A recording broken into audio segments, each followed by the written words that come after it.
O homem do subsolo não é confuso e essa é a parte que mais incomoda. Ele é lúcido demais, de uma clareza quase cruel. Ele enxerga os outros com precisão cirúrgica. Percebe as motivações escondidas por trás de cada sorriso forçado, cada gentileza calculada. Entende a si mesmo até os ossos. Sabe exatamente por que sente raiva, por que se retrai, por que se deleita na própria dor. Compreende os jogos sociais como quem decifra um tabuleiro de xadrez, as engrenagens de poder girando em silêncio, as hipocrisias que sustentam convivências, as mentiras pequenas que todo mundo conta para não enlouquecer. Ele não é ingênuo, não é alienado, não é inconsciente. Pelo contrário, ele vê demais, percebe camadas que os outros nem suspeitam existir. E exatamente por isso não se move. O homem do subsolo não age porque pensa, e não pensa para agir. Pensa para justificar com argumentos impecáveis a própria paralisia. Cada raciocínio vira uma corrente que o prende ainda mais fundo. Se ele vivesse hoje, seria facilmente reconhecido, não como alguém fracassado no sentido clássico, de quem perdeu tudo, mas como alguém crítico, daqueles que todo mundo segue nas redes sociais ou escuta em rodas de conversa. Alguém que tem opinião afiada sobre tudo. O sistema podre, a política de fachada, as relações tóxicas disfarçadas de amor, o trabalho alienante que suga a alma, as pessoas superficiais que fingem profundidade. Ele destrincha cada problema com maestria, aponta as contradições, desmascara as ilusões coletivas. Mas ele não entra em nada de verdade, porque já entendeu tudo antes mesmo de tentar. Já antecipou a decepção inevitável, já desmontou o suposto sentido daquilo tudo na cabeça, já provou para si mesmo, com lógica implacável, que não vale a pena o esforço. Ele não tem falta de inteligência, é excesso de consciência sem responsabilidade. Ele acredita que agir é se submeter ao absurdo, que escolher é se limitar a uma versão pior de si mesmo, que entrar no jogo é perder de vez a autonomia que resta. Então ele se retira. Observa de longe, ironiza com sarcasmo afiado, despreza com superioridade fria, mas esse desprezo não é força, é defesa. É o escudo desesperado para preservar uma superioridade imaginária diante de um mundo que insiste em exigir envolvimento real, sujo, imperfeito. Existe algo perverso, quase masoquista, nesse mecanismo. Quanto mais ele entende, menos ele vive de verdade.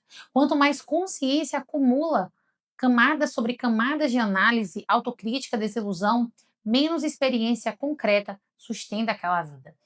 A existência passa a acontecer fora dele, em um palco distante que ele assiste com desdém. E ele se convence de que isso é escolha soberana, não medo puro e simples. Nos dias de hoje, o homem do subsolo é confortável demais. Ele vem disfarçado de lucidez suprema, de autoconsciência elevada, de senso crítico que os outros invejam. A pessoa diz que não se envolve porque é diferente, porque já sacou como o jogo funciona, porque não é assim que as coisas rolam de verdade. Mas no fundo, há algo que ela nunca admite em voz alta. Agir implica risco de verdade. Risco de falhar feio, de ser exposto, de sofrer rejeição, de se machucar. E o subsolo é um lugar onde nada pode ferir de fato, porque nada acontece de fato.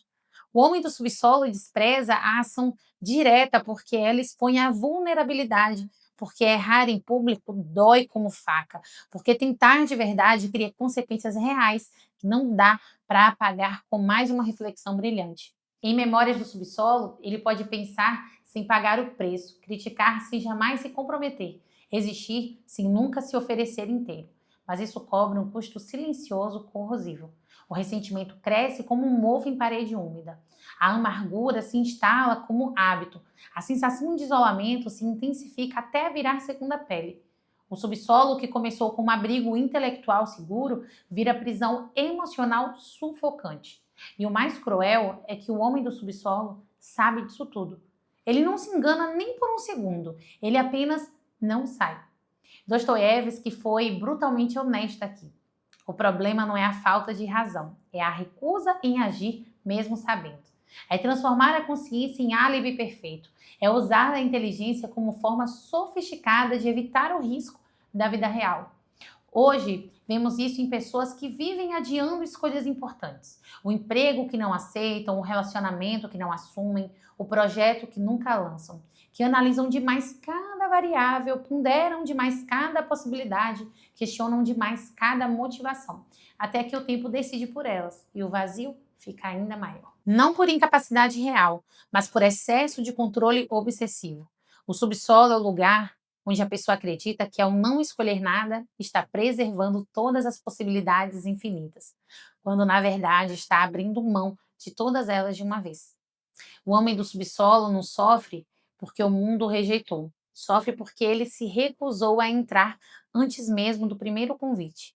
Ele se ressentiu antes de ser ferido de verdade, se protegeu antes de tentar qualquer coisa, se isolou antes de amar de verdade. Trabalhar com entrega, falhar publicamente ou construir algo duradouro. E aqui está a verdade mais incômoda, aquela que queima. O subsolo não é imposto de fora, ele é escolhido. Escolhido todos os dias na forma de adiamentos elegantes que soam razoáveis, ironias defensivas que protegem o ego, superioridade silenciosa que mascara o pavor. É mais seguro estar certo e sozinho do que estar vivo e exposto. Mas a vida não recompensa a lucidez sem ação. Ela não dá troféus por análise perfeita. Ela exige envolvimento bagunçado, erro humilhante, exposição sem filtro, o risco de parecer ingênuo por um tempo, limitado por um momento, dolorosamente humano o tempo todo. O homem do subsolo acredita que liberdade é não se comprometer com nada nem ninguém. Mas liberdade real é outra coisa. É sustentar uma escolha mesmo sabendo que ela é imperfeita, cheia de furos, cheia de riscos. É entrar no mundo sem garantia de sentido prévio ou final feliz. É aceitar que viver não é controlar tudo nem entender tudo. É atravessar apesar disso, tropeçando, sangrando, aprendendo na carne e talvez, quem sabe, encontrando algo que vale o preço da vulnerabilidade.